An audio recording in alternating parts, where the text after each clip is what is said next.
Swamiji, when someone that we know is in need of some kind of healing or in some urgent situation, what is the best way to pray for that person, and how effective is that prayer? The best way is to feel that God is in them. But you know, you can help to heal other people too. You can send them energy, and it's the energy finally that cures. Our physical body is really only a manifestation of energy, and the more we're aware of energy, the more we can channel that energy to other people. I think that 100 years from now, give or take a few hundred, a few dozen or whatever, that people are going to look at modern medicine as sort of shamanism. It'll seem primitive, because people will understand that this body is energy and that it takes energy far more than pills and things to cure you. And so I think the main thing is to pray for them to be healed if it be God's will. Because remember that sometimes the sorrows that we go through, the physical pains that we go through, are good for us. I know, for example, I met a young woman in India many years ago. At the age of 9, she told her parents, "I'm going to go into silence." And she didn't come out of her room from then on. They would leave food by her door. You couldn't do that in America, but in India, I guess it's possible. Anyway, she would cure people. And I saw her at the age of 19. Her body was still that of a young girl. It hadn't developed breasts or anything. And 2 weeks after I saw her, she was seen before Krishna and weeping, and she left her body. Anyway, the point I'm coming to is that she healed many people, but her father was very chronically ill, and they kept pleading with her to heal her father. She said, "No, I can't do it. God doesn't let me." And they finally put her in such a position that she had to. Said that you're prejudiced, you're against your own father kind of thing. She said, "Well, you'll see what happens." The illness turned out to have been the necessary impediment to him to live a debauched life. And when he became well, he began living a debauched life, and he fell spiritually. So that illness was a necessary shackle on his feet, you might say. So you don't know whether sometimes an illness is a blessing. Sometimes the sufferings that you go through help you to get rid of your karma. And so there were many people who came to Christ who were not healed. We're told about the people who were healed, but there were many who were not. And it was not right for them. Sometimes a illness is not taken away from you for good reason. Swamiji, in the case... So I was to finish that. Yeah. You should ask God to heal them if it be His will. Yeah.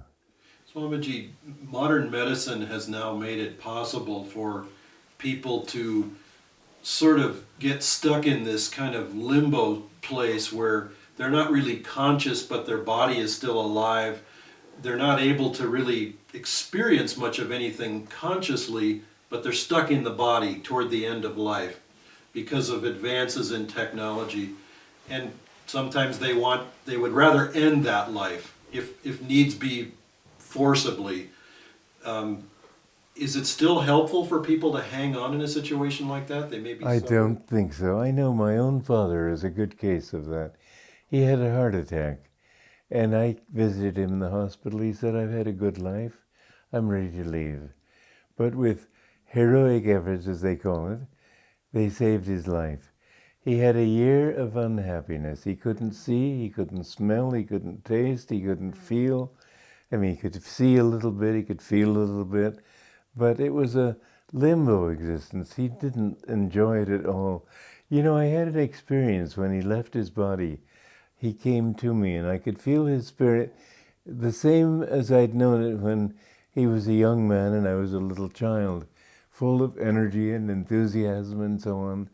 But as he got older, he became sort of cynical and bitter and unhappy with life. And When I knew him, he was just a shell. It didn't help him to have to live that way. Maybe he finished off a bit of bad karma, but I have told anybody who has anything to do with my health care, don't go to heroic measures. Let me go when it's time to go. I'm not afraid of death. Rather, I look forward to it. So no, don't go to those heroic measures. I think it's meddling with karma. Swamiji, is suicide ever appropriate or helpful? If you're committing suicide to save other people, that's not suicide, that's sacrifice. But suicide in the sense of wanting to get away from it all, suicide in the sense of wanting to destroy your body because it's suffering too much, this is a sin. It's worse than murder, because murder is killing somebody who is at least not you. Whereas when you kill yourself, you're affirming the end of life itself. Suicide is not right. It's a wrong, and it can take many lifetimes to get out of that wrong. You may find that when you want to come back, you can't come back. And finally you come back and you're stillborn. And then again you come back and you may die when you're still very young. Finally you get to live and you have insomnia all your life. These are things that you have to go through in order to learn that life is a precious gift and we must live it as well as we can while we're here. But to jump school is to be thrown back in the same grade or a lower grade. So even assisted suicide in the case of someone who's just hooked up to machines and that's different. I can't say. I'd have to see the individual case. every case is different. Swami, in terms of healing, we were speaking of sending energy to someone, if it be God's will that they be healed. Is it helpful to visualize, so someone has a cancer or someone has some particular malady, is it helpful to visualize a particular result for that person? I would say think of that cancer in light. Where that light is, no darkness can be. Yogananda told the story of a man who had diabetes so badly he had to get up and relieve himself every, I think it's 15 minutes. And he was praying, God, come into this broken temple. And gradually, with discipline, he was able to sit longer and longer and longer. And finally, he could sit 18 hours a day meditating. And then suddenly the light came and filled him, and he found himself cured. And he said, Lord, I didn't ask you to cure me. I only asked that you come into this broken temple. And the answer came to him, where my light is, there no darkness can be. So if you pray for that light to be there and visualize that in light, this can be a good thing. Are our prayers for others effective? Are we Depends on sending energy? it depends on your faith, on your concentration. I know my cousin Marge, when she was young and had her first child, it had some sort of defect, and it seemed as if it might die. And she said, I prayed as intensely as I've ever prayed in my life. And still I was worried about the milkman, whether he was bringing enough milk to the door, what I would make for dinner for my husband. And I could not help myself, and I was so furious with myself, but I had no control over my mind. So certainly if you pray with concentration, your prayers have much more effectiveness than they do if you're praying at the same time wondering what to do after prayer and so on. It depends on you. Yogananda told a story about the monkey mind. Yeah. Can you share that story? Well, it's a good story. This man came to a saint and he was very restless and kept fidgeting around, and he asked the saint to teach him to meditate. And the saint said, gladly. And he said, all you have to do is chant Om.